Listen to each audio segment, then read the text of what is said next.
Hi, my name is Michelle Hewer, and I'd like to talk to you about the UK Global Talent Visa in Digital Technologies and the difference between the exceptional talent or the exceptional promise route. So if you've been following my videos, I'm a UK Global Talent Visa coach, and I help applicants from all over the world with the Stage 1 endorsements for the UK Global Talent Visa in Digital Technology. So let's have a look at what is the Global Talent Visa. Well, it used to be called the Exceptional Talent Visa, but now it's called the UK Global Talent Visa. It was a special visa that was introduced to allow highly skilled entrepreneurs and talent in the digital technology sector the ability to apply for the right to live and work in the UK for up to 5 years. It's a two-stage process where you must meet the specific criteria and be endorsed by a government body called Tech Nation.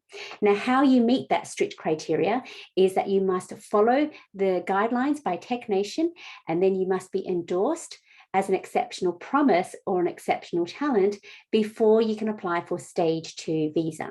So when you look at the guidelines and the criteria, it looks like a job application, but it is actually more than a job application. And if you research the hashtag TechNation Visa, you'll find more information about the UK Global Talent Visa, specifically in the digital technology sector. So as I said, there are two categories, the exceptional talent route or the exceptional promise route. This basically means how much experience you have as a tech entrepreneur or as a tech employee.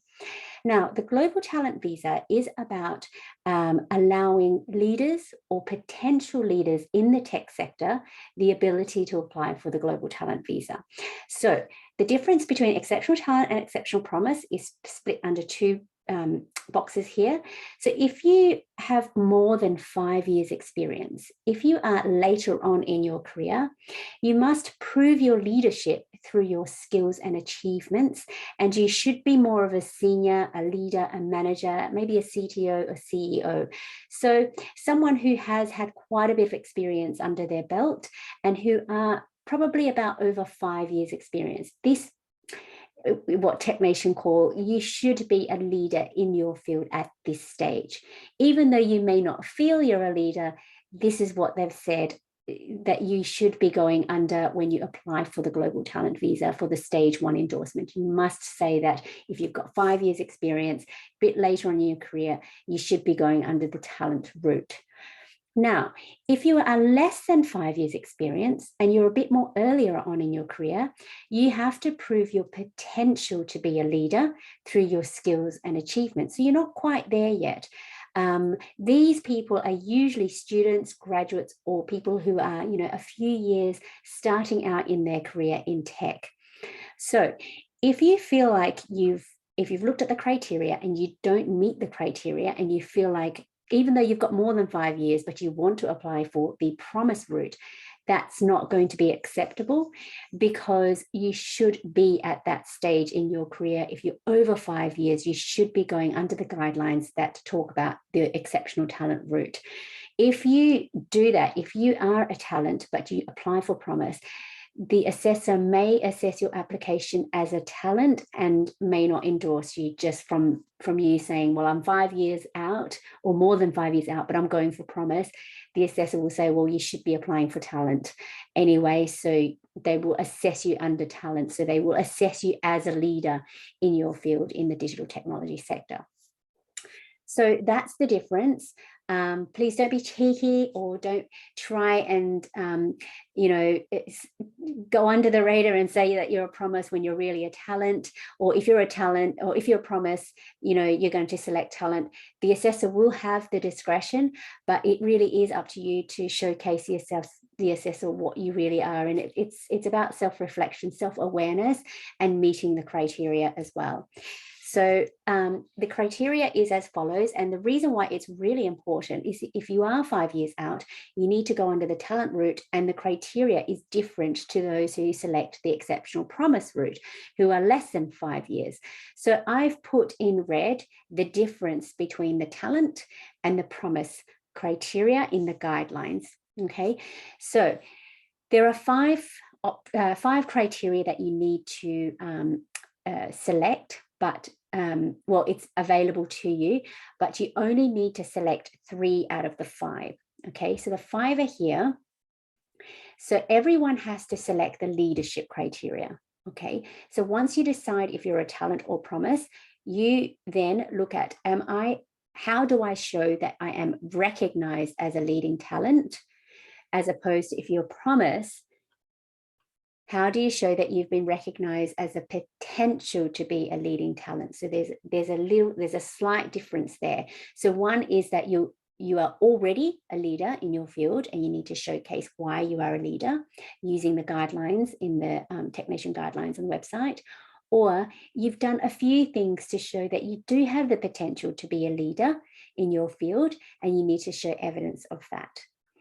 So here, under the 4 options, you need to select 2 out of 4. So if you're going for the innovation criteria, under talent, you must show that you have a proven track record for innovation.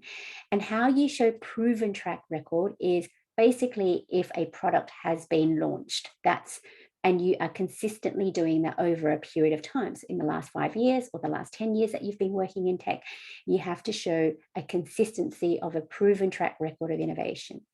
However, over in promise, and this is for people who are less than 5 years, you show that you have at least 1 example of innovation as opposed to proven track record of innovation. Okay, so there's a difference. This doesn't need to have been launched. It's just an example of innovation. Now, even though it says at least 1 example of innovation, I always tell my clients that you need at least 3 examples per criteria to make up the 10 documents that you have to provide for to meet each criteria. So even though it says at least 1 example, I would show at least 3 per criteria. Okay. The second one here is the same for both. So the second criteria is proof of recognition for work beyond your occupation that contributes to the advancement of the sector. And again, that's very similar to talent and promise. The third one is significant contributions. And again, it's very similar, but the only difference is here is the board member, because if you are less than 5 years, you probably aren't going to be at board member status yet. So that's why they've changed it here. But really, it's very similar, as you need to have made significant technical, commercial, or entrepreneurial contributions to the field as a founder, senior exec, board member, or employee of a product-led digital technology company. And over here, it's really founder or employee of a digital technology company. Sorry, they've taken out senior exec and board member for people with less than 5 years experience going under the promise category. Okay, so this optional criteria is about the impact that you have made by working for these product-led digital technology companies. And it's very similar for talent and promise. And the fourth optional criteria is about your academic contributions. And you can see in red, there's a difference between the two. Here, if you're going under talent, you need to have demonstrated exceptional ability in the field by academic contributions through research published or endorsed by an expert. So basically, you will have, if you're going for this, 3 examples of any publications that you have written, and it's in journals, okay, and it shows that you have an exceptional ability in research. Whereas under promise, it shows an example of exceptional ability by academic contributions or research endorsed by an expert. So you don't have to have published anything in journals if you're going under the promise route, because you may not be there yet. They understand that in the academic world, if you're young in your career, if you've only got a few years out, you're probably not likely going to have anything published, but that an expert, a professor, or someone in the field has endorsed you, which means a letter of support by a professor or an expert to endorse your academic examples or academic abilities. Okay, so that's the difference. That you can see it's important to choose the right category, being talent or promise, and then follow the criteria under which category you're going for. And there's a basic rule: if you've got more than 5 years, go for talent. If you've got less than 5 years, go for promise. Okay. This is, has just been introduced in the TechNation portal, because once you are ready to submit, there's 2 steps in the stage 1 endorsement process. The first step is you need to make payment and complete some details at the Home Office website to say that, yes, I am applying for the stage 1 Global Talent Visa, and I pay my fee, and then I get a specific number, and that number will be used to then upload your documents onto the TechNation portal, and you do that digitally. And in the TechNation portal, there's another set of questions to let you submit your documents and answer all these questions. And this is one of them, is which one are you applying for? Are you applying for talent or promise?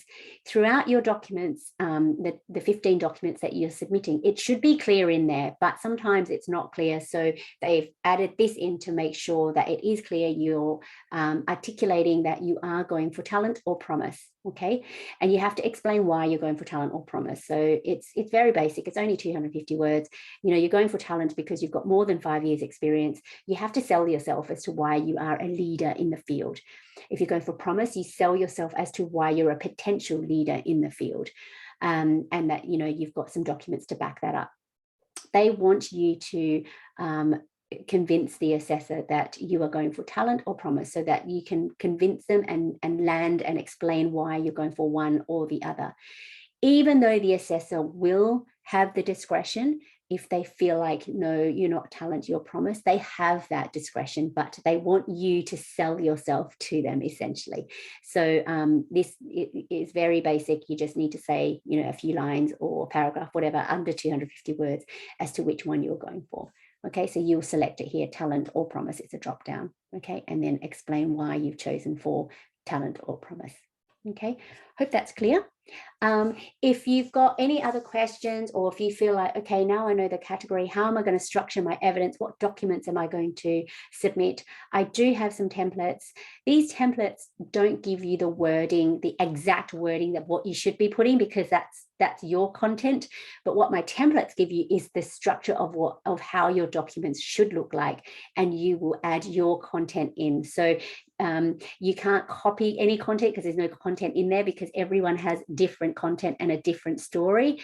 My templates give you the structure of how you should showcase your content and what you should be writing, what questions you should be answering, what information you should be putting everything in.